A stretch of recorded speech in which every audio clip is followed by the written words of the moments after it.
Hello, am I audible to everyone? Yes, ma'am. Okay. Good afternoon, everyone. I welcome you all for today's GATE classes under Prerna Stream, sponsored by AICTE. So today's lecture will be on geotechnical engineering, which will be presented by Prashant Pandey sir. So working as an assistant professor in YCC College of Engineering. Uh, Thank you so much, sir, for giving your valuable time to our children, our students. I request sir to please continue with their session. Sir, are you there? Prashant sir. Yes, ma'am. Okay, sir, please continue with your lecture. Students, please pay attention.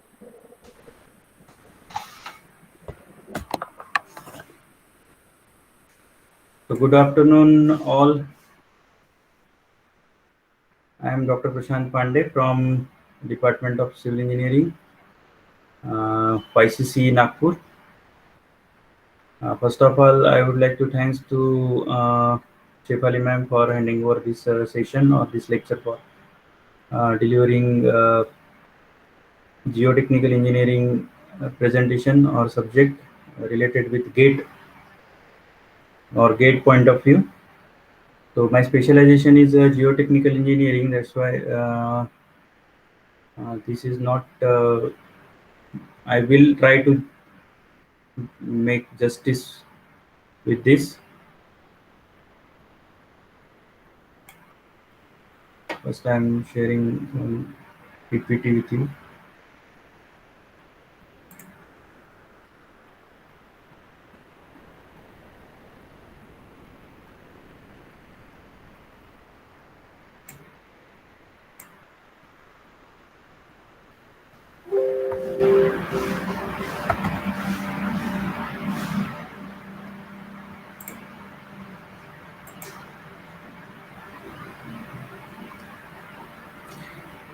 First, I would like to discuss the weightage of geotechnical engineering in GATE examination. So, as you are looking or as you are observing this graph, you will get to know what is the importance of geotechnical engineering in GATE examination.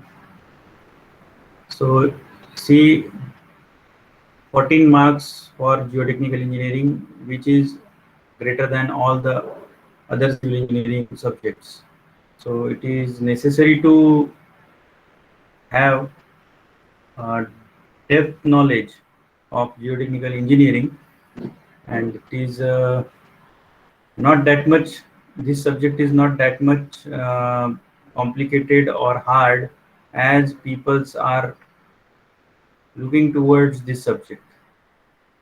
If you have the concept, if you have that much means basic concept or basic conceptual idea or formulae in your mind, then it is not hard to get or to grasp or to solve any problem of geotechnical engineering.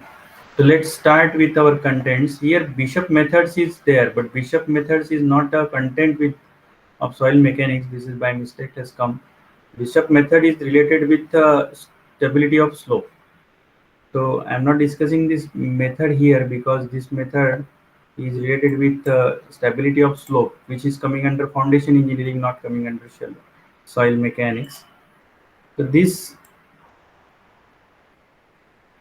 I'm skipping, and if in settlement I will discuss this method because settlement and stability of slope that will be covered in next lecture. So this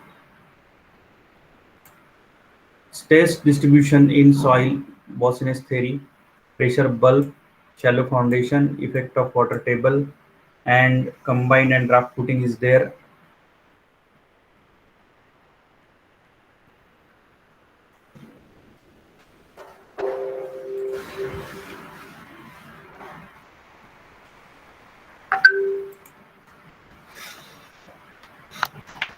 First, I am going to discuss the stress distribution, which is given by Bosinesk. He is the researcher for this particular topic. See, if I want to clear, or if I'm sharing this now, is this visible to you?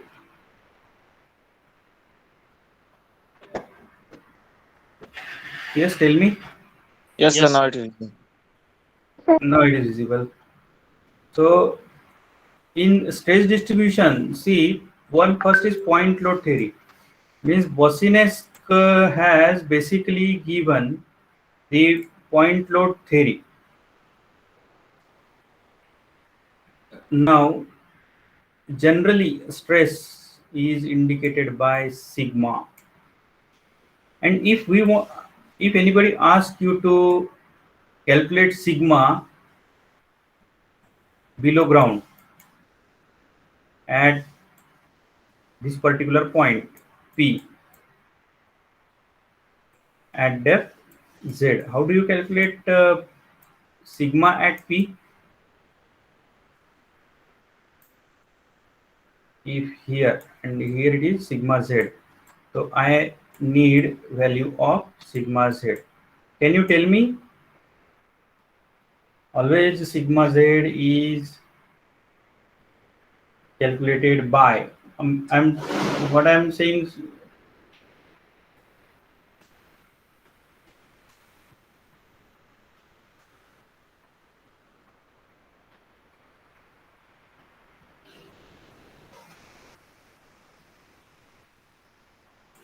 If gamma is known, then always sigma is equals to gamma Z. मतलब आपको कोई भी पूछता है कि vertical stress बोलते इसको, sigma z at point p और डेप्थ और गैमा अगर गिवन है तो ऑलवेज यूज दिस फॉर्मूला.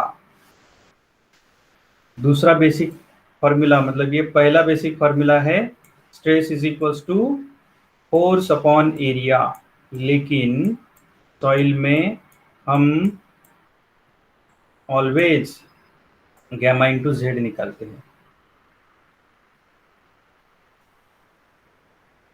तो ये gamma into Z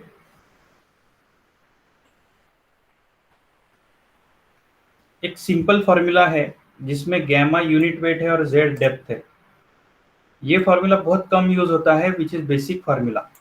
now for us as a geotechnical engineer, this is our basic formula, so remember this formula, right? So what is stage distribution? I'm not going theoretically, mostly I'm discussing on formulae, numerical and basic concepts. So directly come to the Bosinesk theory. Bosinesk theory. Bosinesk has given a basic formula of sigma z using this diagram. This is the basic formula which you have to remember. Sigma z is equals to 3 by 2 q by pi 1 by z square into 1 upon 1 plus r by z square raised to the power 5 by 2. You have to remember this formula. This is derived in books also, but you have to remember this formula only. And the part of this part is called as kb. Which part? The rest things means other than q by z square. This part 3 by 2 1 by pi, 3 by 2 1 by pi into 1 upon 1 plus r by z square raised to the power 5 by 2. This is called as kb influence factor. This is influence factor. तो influence factor का formula क्या हुआ? ये 3 by 2 1 by pi 1 upon 1 plus r by 2 z square raised to the power 5 by 2. Then numerical based on this are like this.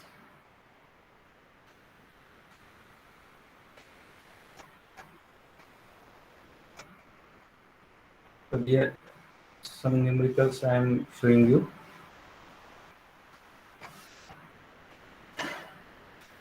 C find the intensity of vertical pressure, find the intensity of vertical pressure and horizontal shear stress. See here vertical pressure, जहाँ पे vertical pressure नाम आया तो वो होता है sigma z, जहाँ पे horizontal shear stress आया वो होता है tau r Z.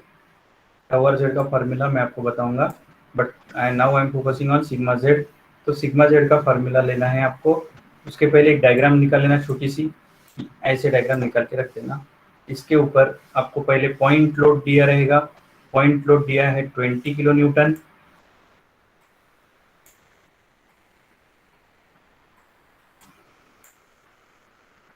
Point load acting at horizontal ground surface 4 meter directly below.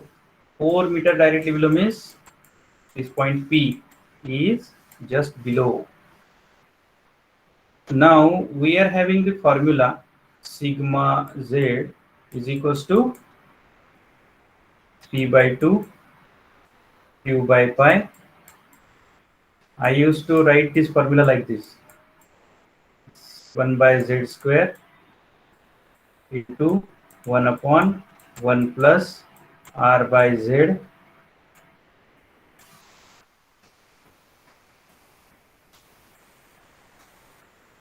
Square raise to the power 5 by 2।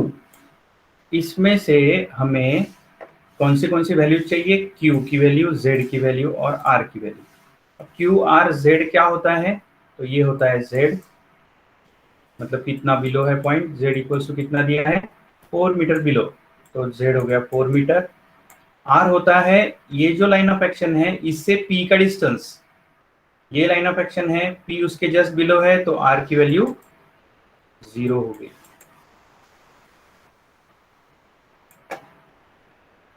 R की वैल्यू 0 हो गई। ये R की वैल्यू 0 होने पर ये वैल्यू 1 हो जाएगी, 1 by 1 raised to the power 5 by 2।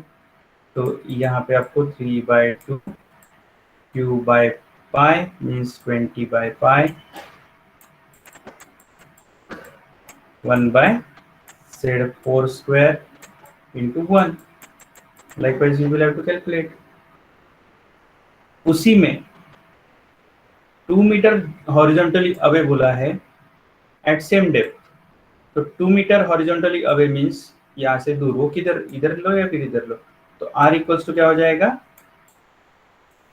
2 metre. ये लाइन ऑफ एक्शन से P पॉइंट दूर है अभी सेकंड केस में, तो r इक्वल्स टू 2 हो जाएगा। इस केस में आपको r की वैल्यू 2 पुट करके आंसर निकालना है। तो so likewise you will have to solve this type of numerical।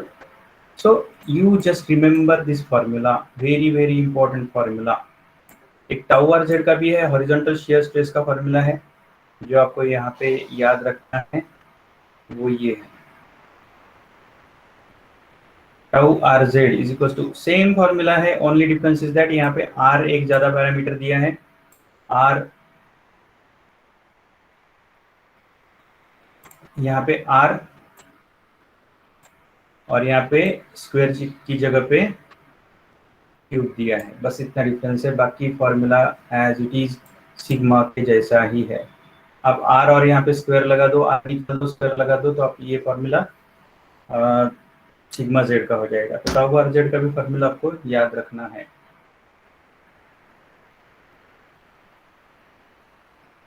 Then there are various pressure distribution diagrams, जिसमें एक आइसोबार डायग्राम बहुत इंपॉर्टेंट है। मैं डायरेक्टली आइसोबार डायग्राम बताता हूँ, लेकिन but before that I should explain vertical pressure on horizontal plane and vertical pressure on vertical plane. इसमें short में बताऊंगा, पहले आपको आइसोबार डायग्राम बता देता हूँ क्या है।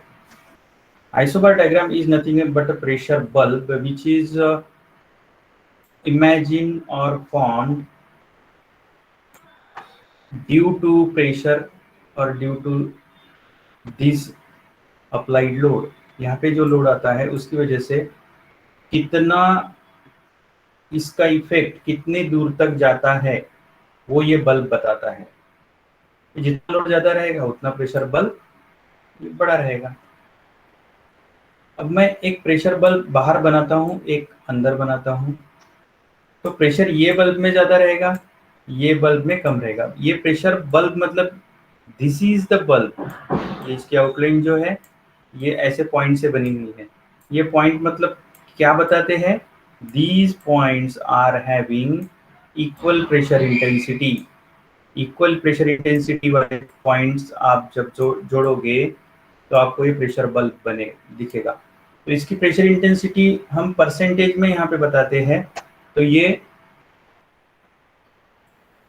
50% ऑफ क्यू, ये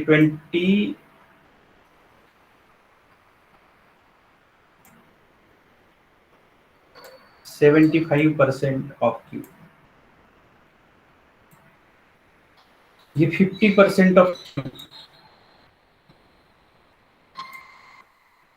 ये 25% ऑफ क्यू।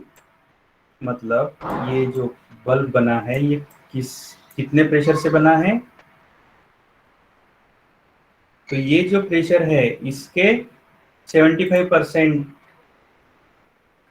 से जो स्ट्रेस मिला वो, मतलब जैसे कि stress is equals to 25% of Q, 50% of Q, 75% of Q. अब मैं क्यू लेता हूं 100, क्यू की वैल्यू 100 ली, मतलब यहाँ पे कितना लोड अप्लाई किया, 100 किलो न्यूटन। ये अगर 100 किलो न्यूटन अप्लाई किया तो आउटसाइड वाला मैंने जो 25% लिया, इस ये बल्ब के ऊपर कितना प्रेशर रहेगा, आउटसाइड मतलब 25% वाला, तो is equals to 0.25 Q, 25% of Q मतलब 25 किलो न्यूटन।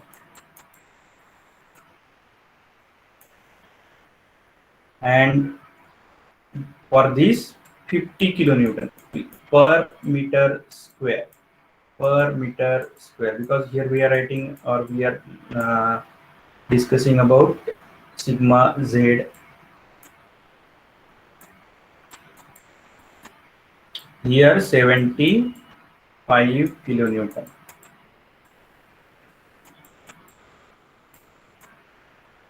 तो प्रेशर सबसे ज्यादा किसके ऊपर दिख रहा है आपको, ये 75 मतलब 75 क्यू के ऊपर ज्यादा प्रेशर।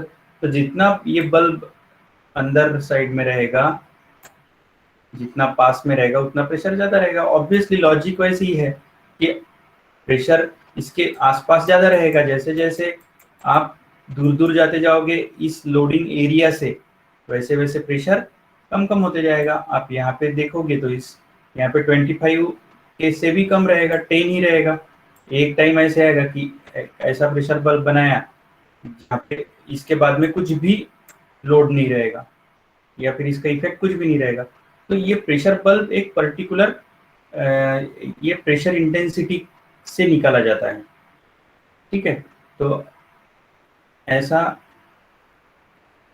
जो डायग्राम बनता है उस डायग्राम को प्रेशर बल्ब कहा जाता है। अब इसका काम कहाँ पे आता है, तो सिग्निफिकेंट डेप्थ निकालने के लिए, स्ट्रेस जोन निकालने के लिए। मतलब एक ऐसी सॉइल है जहां पे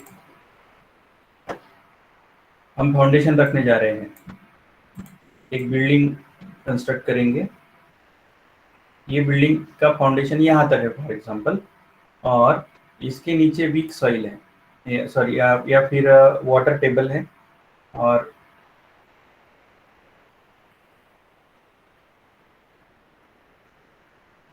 इसका इफेक्ट कहाँ तक आएगा इस फाउंडेशन का, तो इसका एक प्रेशर बल्ब बनेगा पर्टिकुलर। ये प्रेशर बल्ब देखो अभी इतने एरिया में इसका प्रेशर आता है। तो हम स्टेबलाइज सॉइल स्टेबलाइज जो करेंगे वो इतने एरिया की करेंगे, हम आजू बाजू की बहुत ज्यादा दूर तक स्टेबलाइज करने की जरूरत नहीं, या फिर we will get to know up to how much depth that the pressure will be, the stress zone will be there. तो ये जब इन्वेस्टिगेशन करते हैं सॉइल का, तो उस पर्टिकुलर फाउंडेशन का एक डेप्थ निकाला जाता है कि वो फाउंडेशन का इन्फ्लुएंस जोन कहाँ तक रहेगा। तो इन्फ्लुएंस जोन निकालने के लिए आपको आइसोबार डायग्राम काम में आती है। तो इन्फ्लुएंस जोन एक बार डिसाइड हो गया तो वहां तक आपको टेस्टिंग करना पड़ता है। तो ये फाउंडेशन तो इतना ही रहता है, ये डेप्थ ऑफ फाउंडेशन है, तो ये डीएफ हो गया। लेकिन जब सॉइल टेस्टिंग करते हैं तो टेस्टिंग वो डीएफ से भी नीचे जाते हैं। कितने नीचे जाते हैं? तो इन्फ्लुएंस जोन। तो इन्फ्लुएंस जोन कौन बताता है? Isobar diagram. तो आइसोबार डायग्राम का ये एक पर्पस है।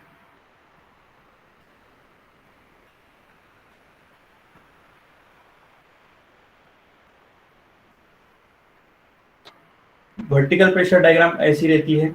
ये वर्टिकल ये लोडिंग लाइन ऑफ एक्शन है, यहाँ पे क्यू अप्लाई किया तो एक पर्टिकुलर डिस्टेंस पे अगर आप एक प्लेन निकालते हो, उस प्लेन पे उसका डिस्ट्रीब्यूशन कैसे रहेगा, उस प्लेन पे उसका डिस्ट्रीब्यूशन कुछ इस तरह, इस नेचर का रहता है।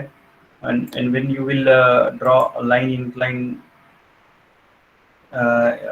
which will be intersecting to sigma z max point, then it will use beta equals to 39.15 degree. ये स्टैंडर्ड है। बीटा कितना रहता है? तो बीटा की वैल्यू रहती है 39.15। और हॉरिजॉन्टल प्लेन के केस में डायग्राम ऐसी बनती है। When you are applying Q load on ground and if we consider a point plane, horizontal plane below this ground level, then we will found or we will obtain the stress zone like this. So here it is maximum just below, in maximum at just below the load, and it will get reducing, it is reducing when it will goes or when it will go away from the point of loading. तो जैसे जैसे ये point से दूर दूर जाते जाएगा तो ऑब्वियसली वही लॉजिक मैंने जो बताया कि वो तो लॉजिक है, अपने को पता रहना चाहिए कि जैसे जैसे पॉइंट ऑफ लोडिंग से दूर दूर जाएगा वैसे वैसे उसका इन्फ्लुएंस कम होता जाएगा। So this is regarding pressure diagrams and pressures. And then next topic from this is shallow foundation. इस टॉपिक में किसी को कुछ पूछना होगा तो आप पूछ सकते हो।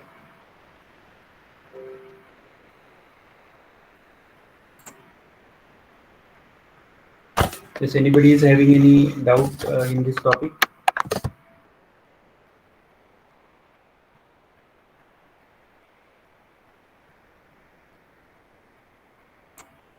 Now I'm going to discuss regarding shallow foundation, in which Terzagh's equation and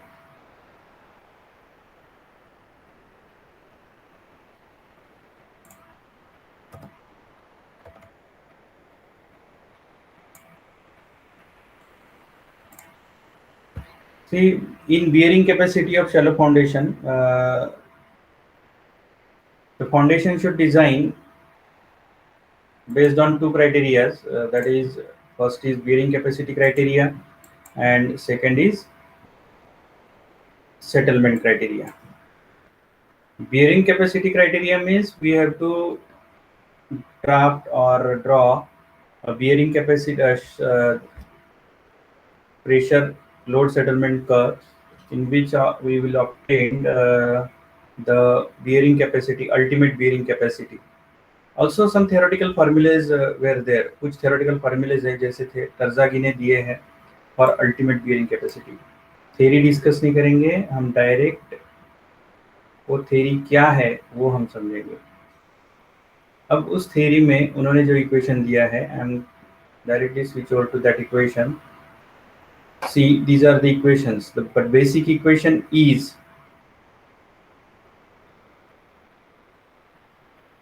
QU equals to CNC QNQ, or QNQ means gamma DF 0.5 gamma B N gamma, in which C is cohesion, NC is bearing, NC NQ and gamma is bearing capacity factor, gamma is unit weight, DF is depth of foundation. This is the standardized equation which is given by Terzaghi. Meyerhoff also gave one equation which is generalized, which is called a generalized equation. पहले टर्जागी ने उसके ऊपर study किया, फिर उसी equation को लेके मेयरॉफ्स ने भी कुछ अपना इक्वेशन बनाया, लेकिन मोस्ट ऑफ द आप जो यूज करोगे आप टर्जागी को के बेस पे ज़्यादा सॉल्व करोगे। और उन्होंने कुछ ये बियरिंग कैपेसिटी फैक्टर के टेबल दिए हैं और इसके फार्मूलेज भी है, जैसे कि ये फार्मूलेज है, these are the formulas for NC NQ and gamma, लेकिन ये बहुत लेंदी फार्मूले है, ये आपको याद करना पॉसिबल नहीं है, तो इसीलिए उसके टेबल बनाए गए हैं in general share failure and in local share failure condition. अब उसमें स्क्वायर फुटिंग के लिए ये फार्मूला है 1.3 CNC QNQ 0.5 की जगह 0.4 गैमा बी एन गैमा है। देन फॉर सर्कुलर फुटिंग 1.3 तो कॉमन है, जैसे सर्कुलर स्क्वायर में है, सिर्फ यहाँ पे 0.3 आया है। तो ये 3 इक्वेशन इंपॉर्टेंट है। डिटरमाइन अल्टीमेट बियरिंग कैपेसिटी, अगर अल्टीमेट बियरिंग कैपेसिटी निकालना है, टाइप ऑफ फाउंडेशन देखना है, स्ट्रिप है तो स्ट्रिप के लिए जो जनरल इक्वेशन है वही लेना है, QU is equal to CNC 0.5 gamma B N gamma. तो इसको आप जब यूज करोगे तो simply QU is equal to, मैं भी डायरेक्ट फॉर्मूले में वैल्यूज पुट करूंगा, फॉर्मूला आपको बता देता हूँ। QU is equal to CNC plus QNQ means gamma DF है ये, ठीक है, QNQ plus 0.5 gamma B N gamma. ये मतलब गैमा DF होता है, Q इक्वल्स टू क्या होता है, गैमा DF, इसको सरचार्ज बोलते हैं, तो आप Q की जगह पे गैमा DF भी लिख सकते हैं। स्ट्रिप फुटिंग होने के कारण यहाँ पे कोई शेप फैक्टर नहीं लगा, सिर्फ 0.5 है तो वो शेप फैक्टर नहीं है, वो हाफ है तो वो रहता ही है वहाँ पे। लेकिन यहाँ पे स्क्वायर होता तो ये 1.3 होता और ये 0.4 होता, तो ये 1.3। C की वैल्यू कितनी रहेगी, तो यहाँ पे C की वैल्यू अगर गिवन नहीं है तो वो सैंड करके लिखा होगा वहाँ पे। Terzaghi's theory assume general shear failure, C की वैल्यू दी है, अगर C की वैल्यू दी नहीं रही तो C इक्वल टू 0 लेना है, वहाँ पे सैंड करके लिखा रहेगा, सैंडी सॉइल का C 0 रहता है, for sand C equal to 0। तो C की वैल्यू दी है, it means we have to take 15। उसके बाद NC की वैल्यू आपको ये टेबल से फाइंड आउट करना है, for phi equals to, phi कितना दिया है 35 डिग्री, 35 डिग्री के लिए ये वैल्यूज लेना है 57.4, 41.4, 42.4, 57.4, 41.4, 42.4, 57.4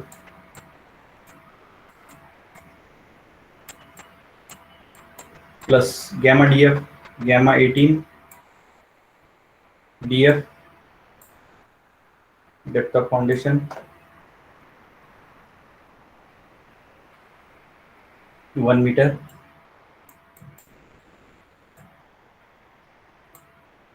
NQ 44.4, 41.4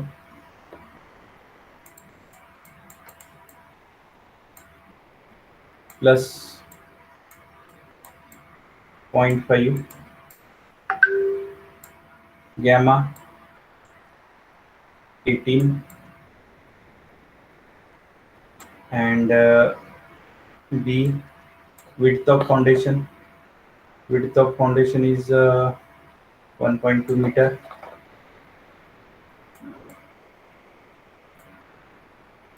N gamma 42.4,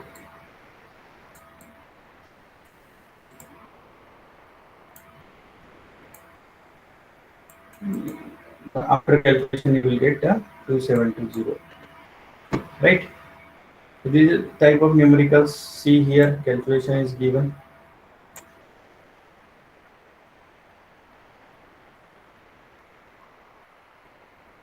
Then such type of numericals are there. Now I am switching towards effect of water table on foundation or bearing capacity of soil.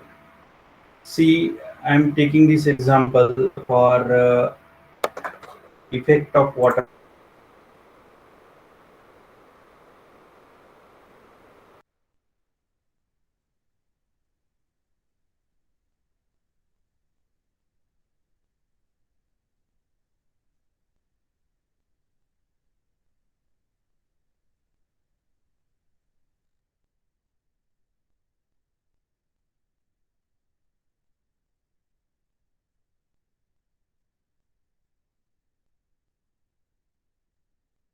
Four metre below GL, मतलब इसमें आपको एक diagram निकालना पड़ता है। मैं एक level आपको बताऊंगा, आपको समझना है।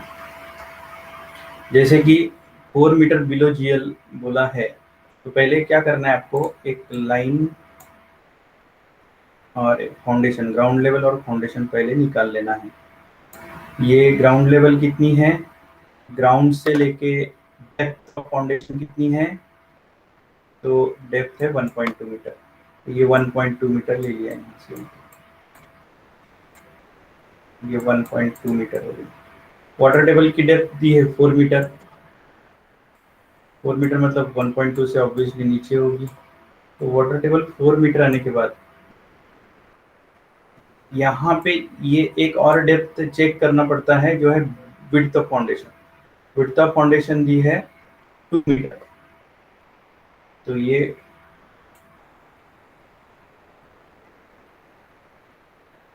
2 मीटर, 4 मीटर बिलो जीएल बोला है, 1.2 प्लस 2, 1.2 प्लस 2 2.2, तो ये 2.2 जो है 2 मीटर मतलब इसके ऊपर ही आएगा। वाटर टेबल उससे भी नीचे है 2 मीटर, मतलब ये जो इसका इफेक्टिव जोन है, इसका इफेक्टिव जोन कहाँ तक पकड़ते हैं, विड्थ ऑफ फाउंडेशन तक। मतलब आपको ये बी लेना है, ये डी और ये बी, ये बी की लाइन होगी और ये वाटर टेबल की लाइन होगी। तो आपको इस तरह के एक डायग्राम निकालना है, और उसके बाद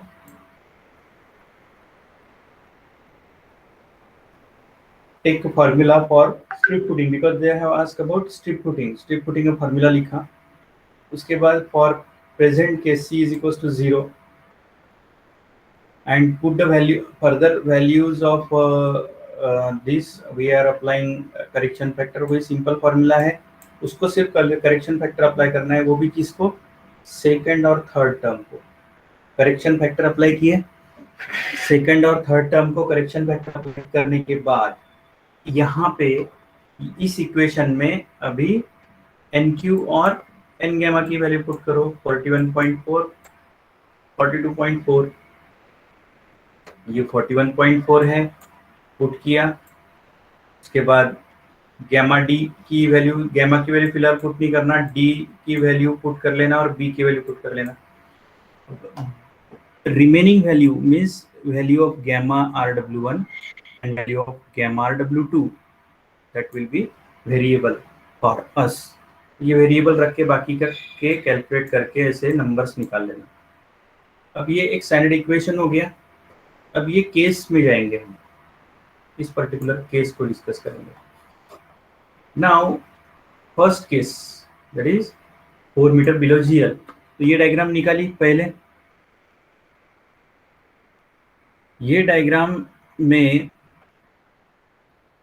जैसे मैंने आपको बताया, पहले डेप्थ ऑफ फाउंडेशन, उसके बाद B water table, water table है 4 मीटर पे लिया, देन ZW1 और ZW2 चेक करना है। तो ZW2 क्या रहेगा, उसके लिए आपको ZW2 का एक स्टैंडर्ड फार्मूला है, वो आपको यूज करना पड़ेगा। And if this is greater than B, RW2 is 1।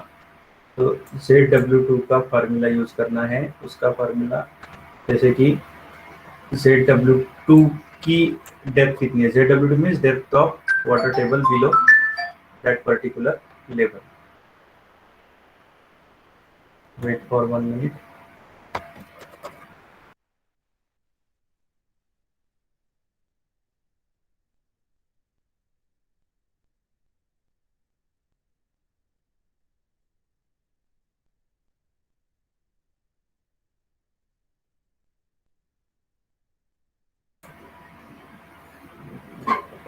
So here we have this ZW2।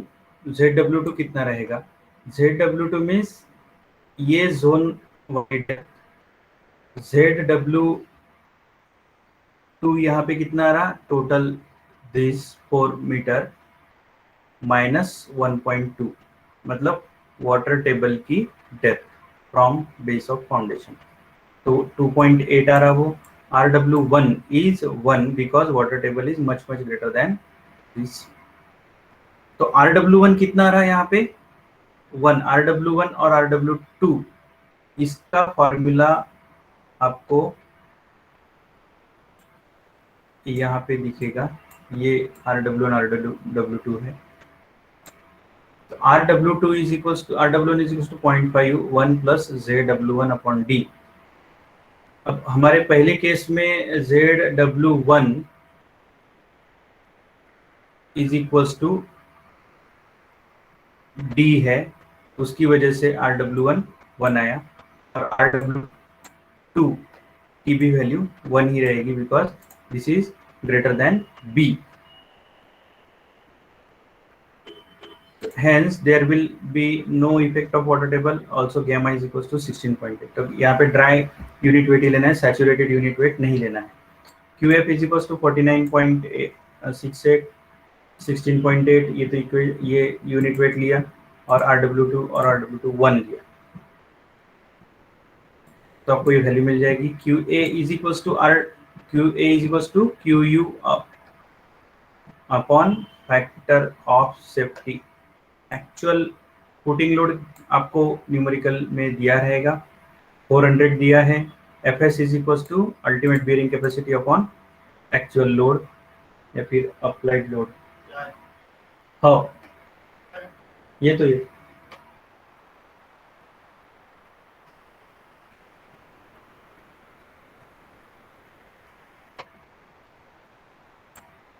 यहाँ से अभी water table is just at the base of footing ऐसा दिया है, तो RW1 is equals to 0.5 1 plus ZW1 upon D 0.5। अभी यहाँ पे देखो, इस केस में water table is just at the base of footing, water table is here, तो यहाँ पे ZW2 0 हो गया और ZW1 is equals to B हो गया। ZW तो ZW1 0 और ZW2 is equals to B। तो ये RW2 किसके लिए एप्लीकेबल है, ये इसके लिए, और 1 किसके लिए एप्लीकेबल है, इसके लिए। इसको हम सरचार्ज जोन बोलते हैं और इसको फाउंडेशन जोन बोलते हैं, ठीक है। तो इसमें अभी RW1 is equals to 0.5 1 plus ZW1 upon D, ये ZW1 था। What it indicates? It indicates depth of water table from this। यहाँ पे डेप्थ ऑफ वाटर टेबल कितनी दिख रही है आपको इसके नीचे, 0, क्योंकि वाटर टेबल तो इधर है, तो ये ऊपर ऊपर आता है इसके साथ, वाटर टेबल के साथ, यहाँ पे 0 हो गई, तो ZW1 is equals to 0। RW2 is equals to 0.5 1 plus ZW2। ZW2 यहाँ पे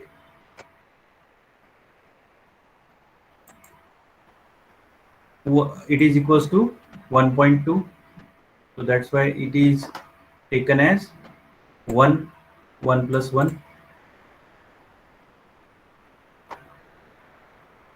यहाँ पे 2 चाहिए था, ये 1 वाला है। तो here it is 1 plus 1 into 0.5, 1. Therefore, you will get RW1 as 1 and RW2 as 0.5. So for surcharge term, use gamma is equals to 16.8 because surcharge soil is situated above water table. For wage term, this is wage term.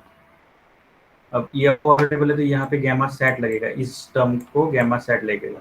ये term कौन सी रहती है? Last वाली term, तो यहाँ पे gamma sat लगेगा second वाली टर्म, और ये थर्ड वाली टर्म, ये सेकंड टर्म। सेकंड टर्म मतलब किसकी रहती है?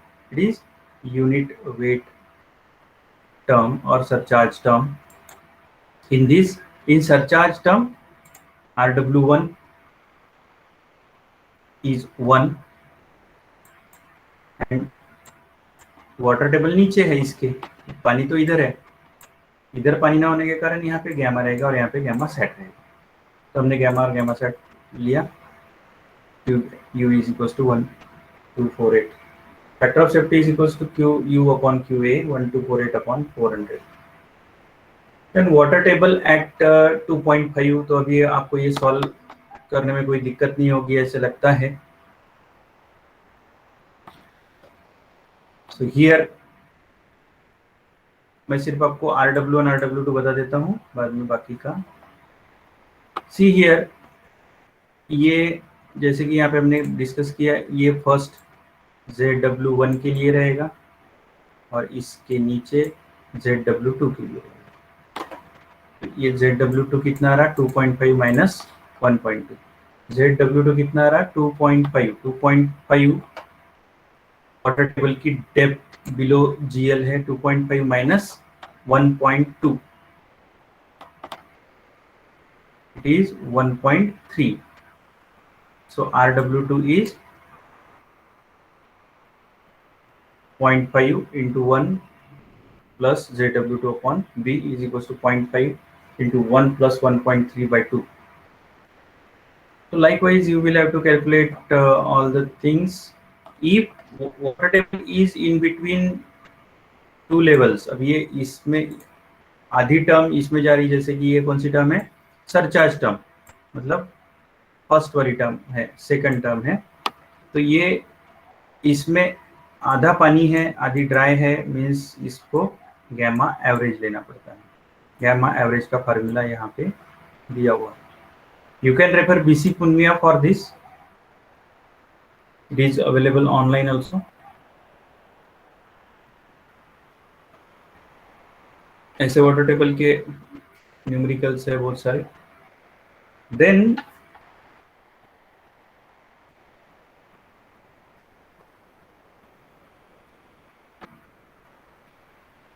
this is regarding water table only.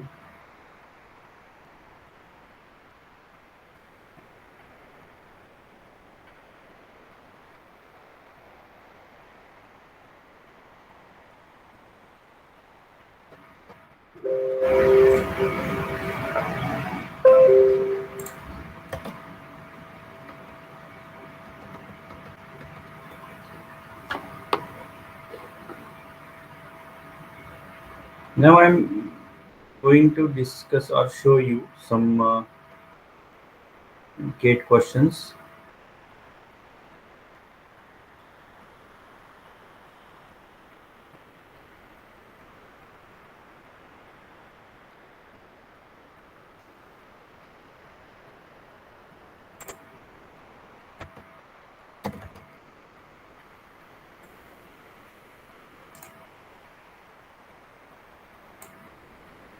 See, this is from GATE 2016.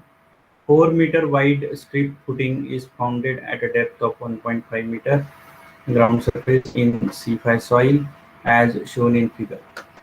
It is C5 soil, C and 5 is there, and for NC, NQ and gamma there is a table is given.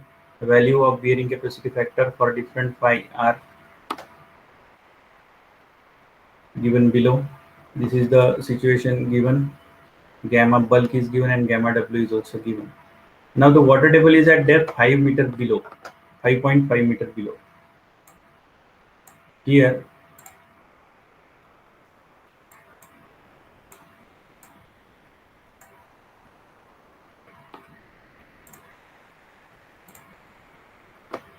This is depth of water table. Now again you will have to find out ZW1 and ZW2. ये कौन सा रहेगा, इतना zone 1 वाला और इतना zone 2 वाला। तो आपको यहाँ पे ZW1 निकालना है और ZW2 निकालना है। Now you can calculate because ZW1 is equals to 1.5, तो जो ZW1 कितना रहा 1.5, तो आपका फॉर्मूला बन जाएगा 1/1 प्लस पॉइंट,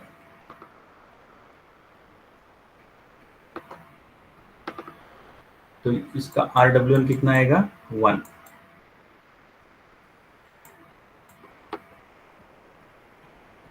RW1 1 और ये 4 मीटर है, RW2 कितना हो जाएगा,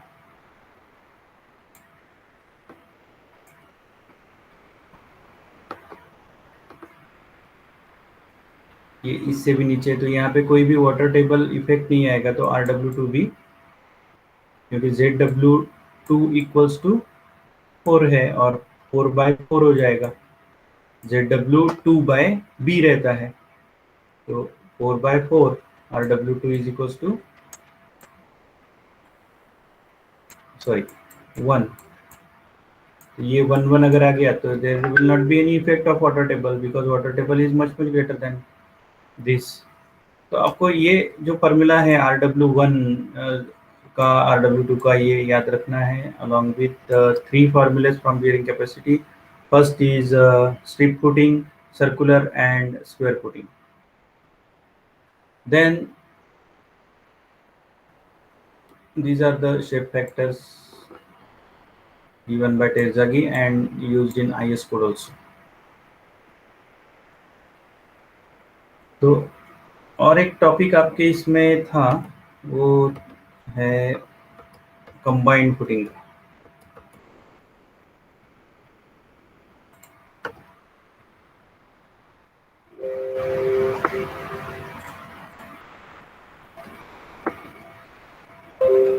Combined footing I am sharing with you unit 3.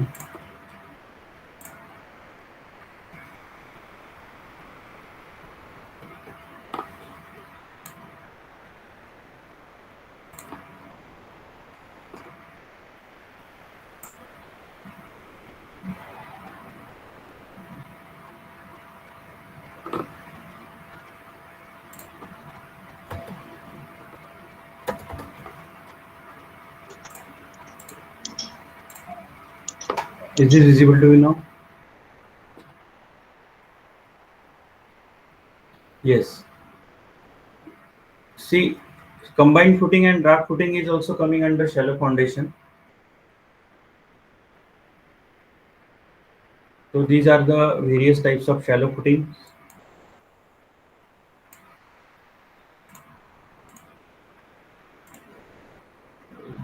This is spread footing, which is usually used in your houses. Step footing, then raft footing, slope footing, then combined footing, strap footing. So this is the combined footing. What is meant by combined footing? It is the two footings are combinedly casted and the two columns are rest over there. If two columns joined by a raft or by a member, then it is called as combined footing. And if the two footings are joined by a beam which is not in contact with ground, that is called as strap footing. Means strap footing is looking like this.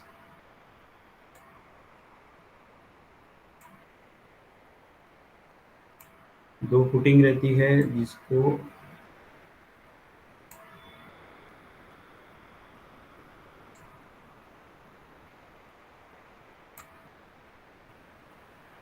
एक beam से जोड़ा गया है। ये beam है, ये beam से जब जोड़ते हैं स्ट्रैप फुटिंग कहलाती है. When we used to provide the strap footing, when footing is coming over the boundary of plot. अगर एक कोई प्लॉट है और आपको एक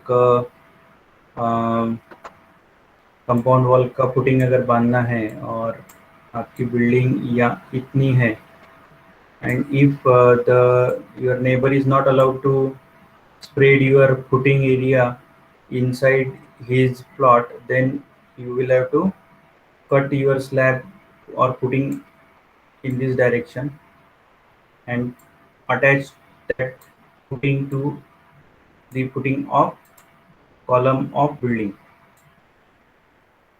ऐसे ये कंबाइंड फुटिंग रहती है. एक जो फुटिंग रहती है वो स्लैब के एज पे आती है, मींस ये बाउंड्री पे है, ये कंपाउंड वॉल की फुटिंग है, और ये आपकी बिल्डिंग की फुटिंग है. बिल्डिंग का जो कॉलम है वो ये जो कंबाइंड फुटिंग का राफ्ट है उसके अंदर है. तो इसको आपको डिजाइन करना पड़ता है. Instead of this raft, you can join these two columns with the help of, or two footings with the help of beam. Then that is called as strap footing. Then raft means number of columns are resting on this complete slab which is provided on the plot. See, in this also Maroff's का जो theory है उसमें थोड़ा सा NC NQ gamma की value बदलती है और कुछ इंक्लिनेशन फैक्टर वगैरह यूज होते हैं. आपको ये इंक्लिनेशन फैक्टर के अलग से फॉर्मूले है, ये फॉर्मूले याद रखना है. गेट में कभी कभी पूछा जाता है कि लोड इज इंक्लाइंड, और लोड कैसे इंक्लाइंड रहता है?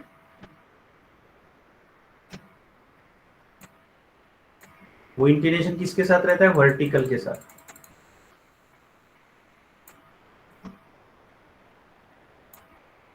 ठीक है, तो ये अल्फा मतलब क्या है? It is the load of inclination with vertical. ऐसे कुछ छोटे छोटे न्यूमेरिकल्स रहते हैं. Only you have to introduce this IC, IQ, I gamma. वो तीनों जो रहता है Q equals to CNC IC, ऐसे लिखना है, CNC IC plus QNQ IQ.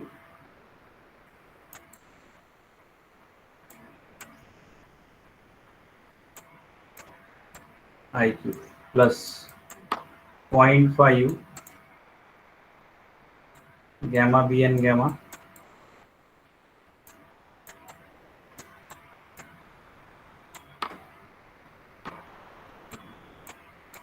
I gamma. I gamma की value C/5 time is angle of shearing resistance. So likewise only this term is introduced if load is inclined.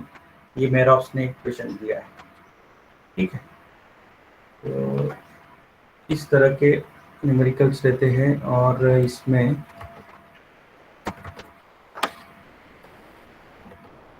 Last topic I am going to discuss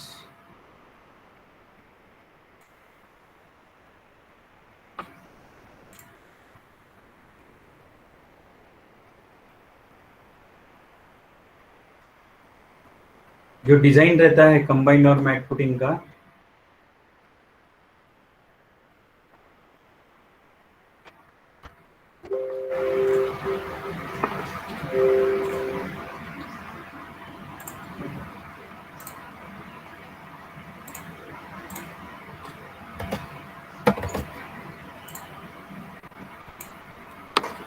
short में बता देता हूँ.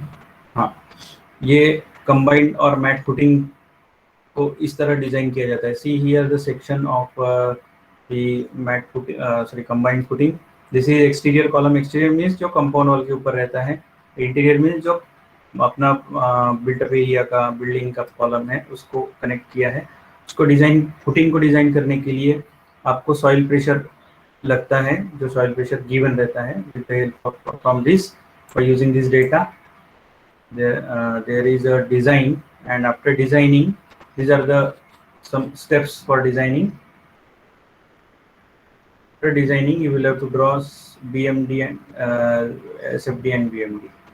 This is not this will not ask in Git, but you should know the concept of combined footing. Okay. So there is rectangular footing and another is trapezoidal footing. Trapezoidal means the plan of that footing is like this. It is having two columns. One is exterior and interior. Contact pressure का एक topic था जो हम next lecture में discuss करेंगे. So is there any doubt?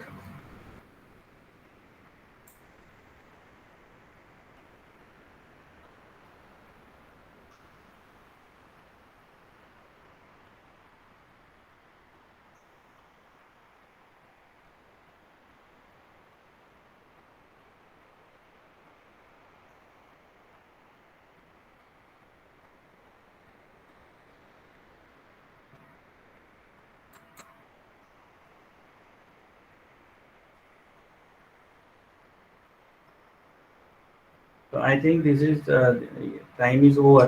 So we'll meet in next session.